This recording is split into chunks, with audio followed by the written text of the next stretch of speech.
Hello friends, চলে আসলাম একটা মিষ্টির রেসিপি তোমাদের সাথে শেয়ার করতে।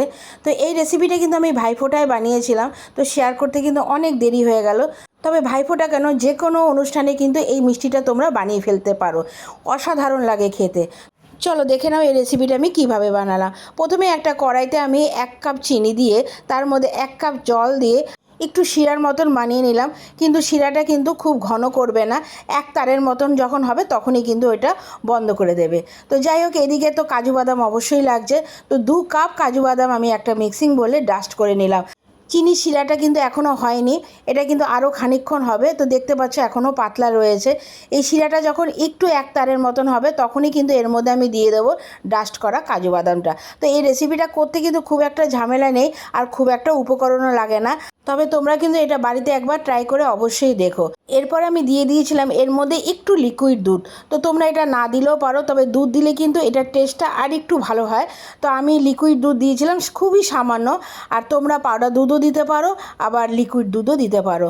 এই সময় কিন্তু তোমরা গ্যাসের আঁচটা একটু কমিয়ে দিও, কারণ গ্যাসের আঁচটা যদি বাড়িয়ে দাও তাহলে কি হবে, নিচ দিয়ে একটু লেগেও যেতে পারে, যেহেতু এটা চিনির মধ্যে দেওয়া হয়েছে। তো গ্যাসের আঁচটা কিন্তু লো টু মিডিয়ামে দিয়ে আমি এটা রান্না করে নিয়েছিলাম। এরপরে আমি 1 থেকে 2 চামচের মতন ঘি এই অবস্থায় আমি দিয়েছি। এরপরে আমি আরও খানিকক্ষণ রান্না করে নেব, যতক্ষণ না এটা কড়াই থেকে ছেড়ে আসছে। যখন দেখবে মিষ্টিটা প্রায় শুকিয়ে এসছে তখনই ভাববে যে এটা প্রায় কমপ্লিট।